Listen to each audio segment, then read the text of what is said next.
Buddy, who has found a home with CBS and all the college basketball.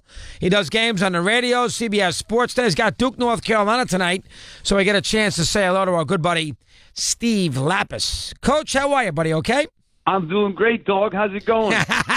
My main man. Do you, how about broadcasting from that great arena there at Cameron? Is it fun? Oh, yeah. Well, no, we're at the Dean Dome tonight. Oh, that's right. You're at the Dean Dome tonight. That's right. The next time. Actually, I did a game a week ago there. It is definitely fun. It is. Did you ever coach against Krzyzewski in that building at all or not? Yeah, twice. It didn't go well.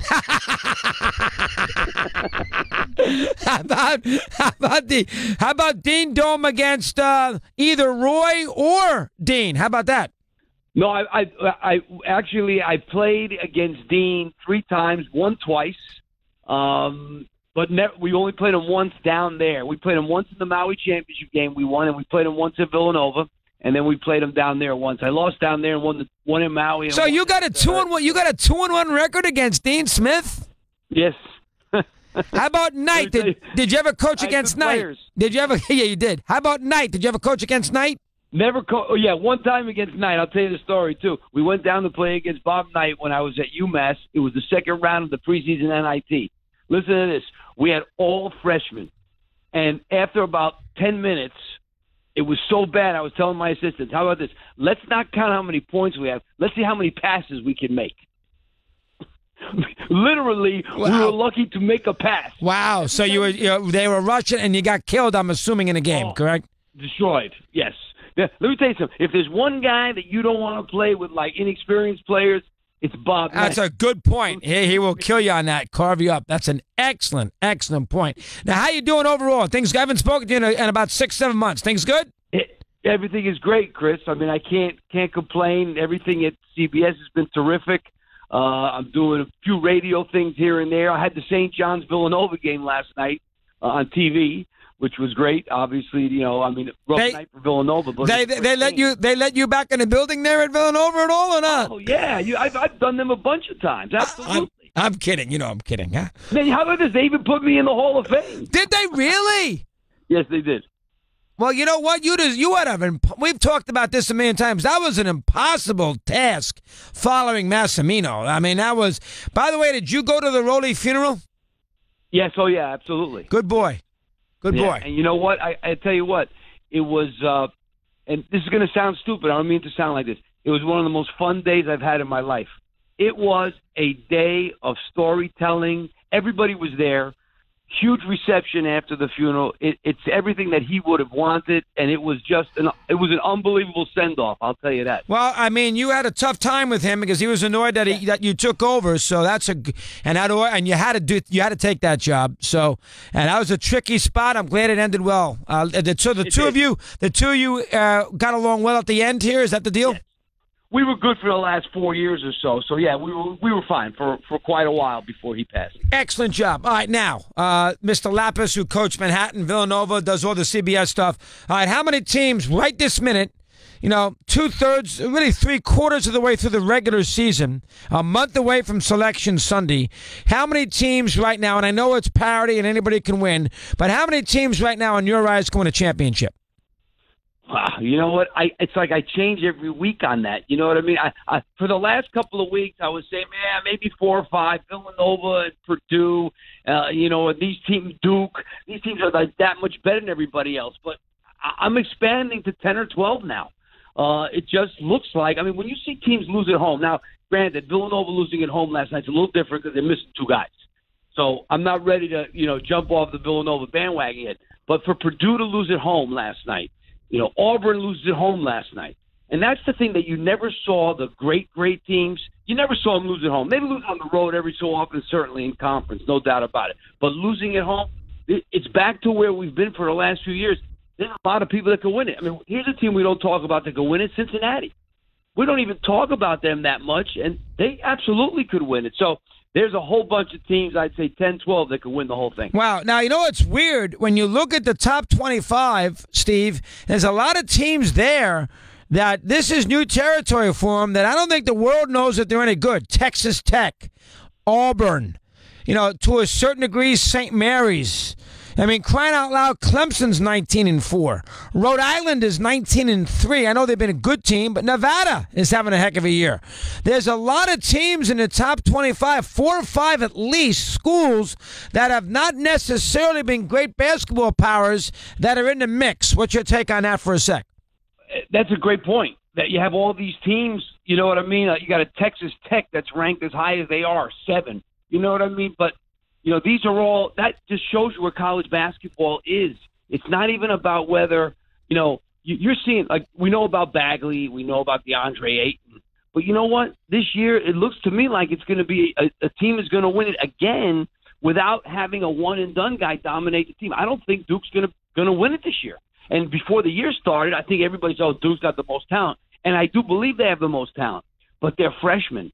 And this is what's going on around the country. Texas Tech, upperclassmen. Villanova, upperclassmen. Virginia, upperclassmen.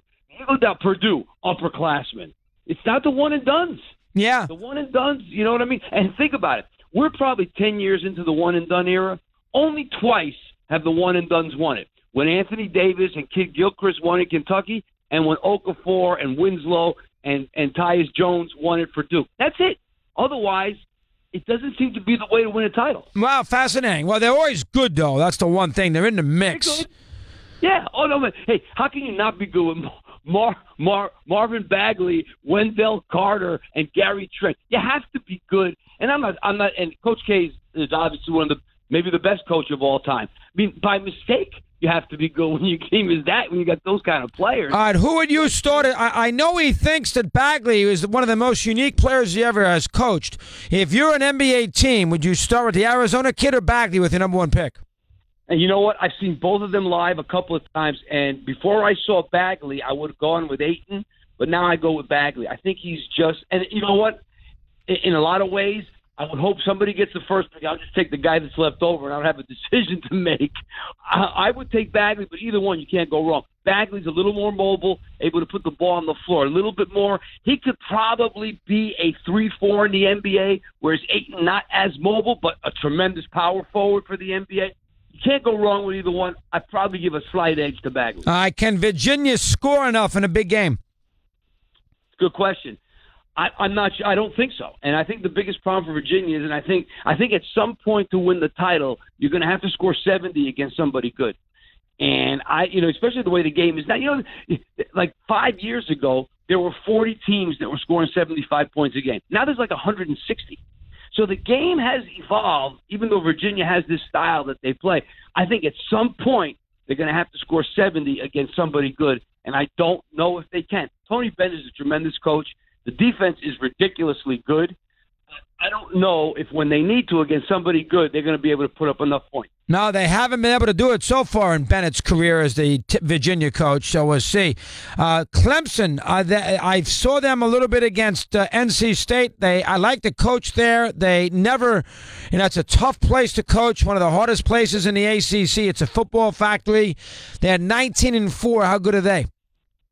They're good. I watched them the other day, and here's the thing. They lost this kid Grantham, who was probably their second-best player, who's out for the year with a knee, and they still go out and continue to win. So Brad Brownell's a terrific coach. They're really, really good defensively. That's one of the things that he does.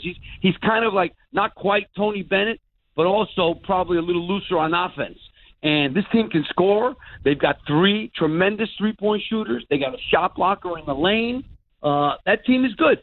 Again, you know what I mean? But these are teams, like you say, that they're not historically good. Are they going to be able to go in the tournament and put something together? It's the kind of team that'll get a good seed, and all of a sudden, some like a Middle Tennessee will knock them off. Excellent point. Yeah, because they have no experience, and that would scare me. I know Purdue is due for a good run. Last year, Kansas beat them. The year before that, they got picked off in the first round. I know a lot of people think they can win it all. Give me a little rundown on Purdue. Let me hear. Purdue can win it all because they are, first of all, tremendous three-point shooters. They have 4 or 5 really, really good. They make like 12 threes a game, and they got a 7-footer in the post who's a really good player. So if you're going to give a 7-foot guy it doesn't pay to have a big guy nowadays unless he can score and you surround him with guys that can shoot. Right, because you can't. If you double, he's going to pass it out, and you're going to get wide open threes. And if you don't double, he can get baskets down low. So you're dead either way. And that's what Purdue has. And to me, I really like this Purdue team because with 2 minutes to go in a game, it's nice to be able to make a three. But you know what's really nice? To be able to throw the ball 3 feet from the basket and know you have a guy down there who's either going to score, get fouled, or if they double him, make a pass to somebody. So playing inside out is the way the game is. So with a guy like Isaac Haas in the low post and Vince Edwards outside, who's a great stretch four, and Carson Edwards, the little two-guard they got who can really shoot, I really like this Purdue team. I was surprised they lost last night at home, but I think this team could go a long way. All right. Why has Kansas lost so many home games? This is a little different Kansas team. First of all, for Bill Self, he's kind of had to go a different route, even last year a little bit. He's playing small. They're shooting a lot of threes. He's used to running his motion offense, getting high lows, getting the ball inside to each with a big guy passing to another big guy. And this team is different. This team is shooting a lot of threes, which isn't really his MO, and they've been a little inconsistent. Zvi Mikhailuk has had a great year. Devontae Graham's been a little bit up and down. Has not had a good year. And Azubuike is a redshirt freshman. So they're a little green, a little inexperienced. They shoot too many threes, and they don't have that strong inside game and rebounding game that they've had in the past. And, to lose 3 times at that place at Fog Allen Arena is like unheard of. So that tells you that this team is obviously very vulnerable. All right, St. Mary's is better than Gonzaga right now. Are they that good? Randy Bennett got a good team out there or not? They're good because they got just the main pieces are back from last year. I had their game in the NCAA tournament when they played Arizona, and it was a heck of a game. They got a 6'11" guy, maybe 7 feet, Jock Landale, who's one of the best big guys nobody knows about. He averages 21 points, 10 rebounds a game, like 65% from the field. They've got a tremendous shooter in Calvin Hermanson, who's about 6'6", and they got a point guard who's one of the best in the nation at assist-to-turnover ratio. So they have – and you know what they're like? They play like Virginia. Virginia plays the slowest tempo in the country. They play the second slowest tempo. Well, that's it. And they throw the ball to that big guy every chance they get, and they're so smart. They don't turn it over. They are very good and a definite Cinderella sleeper. Wow. Has Michigan State and the rest of the Big Ten been somewhat compromised this year by this condensed schedule so they can play the Big Ten tournament at Madison Square Garden? Well, I think Michigan State's biggest problem is for Tom Izzo is they got too many big guys. And, the game today has changed. You'd much rather have too many guards and too many perimeter players than too many big guys. And he's got too many big guys, and I think that stops him from playing Miles Bridges as a 3-man. Now, Miles Bridges had a good year playing the 3 spot, but I think he'd be better as a 4-man, and I think their team would be better, would create more space. And I understand he's got really good guys up front, so he's got to try and play them. I just don't know if playing 2 big guys and Miles Bridges at the 3 spot is the way to go. What's the best conference top to bottom? Is it the Big Ten this year with 2 teams in the top 5? No, here's the Big Ten. The Big Ten does have a couple of really good national championship level teams, but they might only get 4 teams in the tournament. Yeah, Purdue, Michigan State, Ohio State. That's a good point. Correct. Okay, I got you. Know what I mean? So, yeah, but you look at the Big 12. The Big 12 might not have a national championship contender, but they've got a lot of depth. The SEC has a lot of depth. The Big East has 6 teams that are in for sure, and Marquette, after that win last night against Seton Hall, they're kind of hanging around again. So, you have 10 teams in your league, and you get 6 or 7 in, that's a pretty good league. And they have a national champion. Actually, they have 2 national championship contenders. I got to think that besides Villanova, Xavier's a contender. So, the Big East, I would say the Big East, the Big 12, those are probably, in my mind, might be the 2 best. Wow. All right. How about Steve Lappas? How about Rhode Island in the A? The A-10's not had a good year, but Rhode Island's had a very good team, good season, and they almost beat Oregon last year, got to a Final Four, and they're 19-3. I bet you Hurley's on his way somewhere. What's your take on Rhodey here so far this year in the A-10? Well, they're like the opposite of Michigan State. They're a team that's got too many guards, but too many guards is good. You know what I mean? They got 6 really, really good perimeter players, and that makes a difference. And E.C. Matthews is a terrific scorer. He's had an up-and-down career with injuries, but this year he's been fine. And Jeff Dowtin, the point guard, is one of the best in the country, assist to turnover. So, and they play hard defensively. They will turn you over. And I agree, Danny definitely could be heading somewhere because he has done a great job. It's the only team in the Atlantic 10 that's going to get an enlarged bid. Obviously, if they lose, somebody else gets in, and they'll get in. But they're the only A-10 team right now that is definitely going to the tournament. Who's the best one-bid team? You know, the small mid-major with the only one team getting in. Let's leave Rhode Island out. Who's the best team that fits that criteria? Well, you know, I would say Middle Tennessee, even though Western Kentucky might be an at-large team that's in that league. But, you know, that's basically a one-bid league. I'm going to say Middle Tennessee might be the best of all those. Now, who has Middle Tennessee played? They played a lot of good teams or not? You know, they played a couple. I mean, they're a team this year. I think that this year, of all the years, they could get an at-large bid. I mean, some people have them as high as a 12 seed. No, still don't have a lot of great wins. You know what I mean? But they've been solid all year. They've had a solid schedule. Nothing that really stands out that you say, wow, okay, they beat Vanderbilt. You say, what's Vanderbilt? They beat Mississippi. You say, what's Mississippi? But this is a team that's been a solid team, and I think that they have a good chance of getting that large bid this year. They have a very good RPI at 22. Their strength of schedule overall has been good. I think they have a shot to get in that large bid. All right, Kentucky, Calipari, they've been up and down, these freshmen. Let me hear some thoughts on them for a sec. I think that, first of all, they don't shoot the ball well. That's number one. Number two, I don't think that these freshmen are the level of freshmen that he's had in the past. You know, there's no Anthony Davis there, especially the front line. I'm not real enamored with the front line. P.J. Washington, I'm not enamored with. The guy I like the most, but he's so up and down, is Kevin Knox. I think he's really talented, but he has been very inconsistent. And then point guard situation.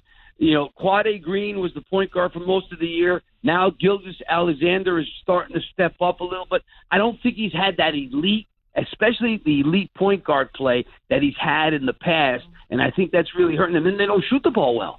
And they also, like most freshmen, don't understand how to play defense for 40 minutes. So they've got some issues. There's no doubt about it. I'm going to have their game on CBS next week when they play Alabama at home, and I'm looking forward to seeing them. I saw them live in December. I'm looking forward to seeing them again and see where they're at right now. Steve Lappas, a couple more. Then he's got to go do the Duke-Carolina game in a couple of hours. Based on team, roster, schedule, is it Pearl? Is it the Texas Tech coach? Who has done the best job coaching so far this year?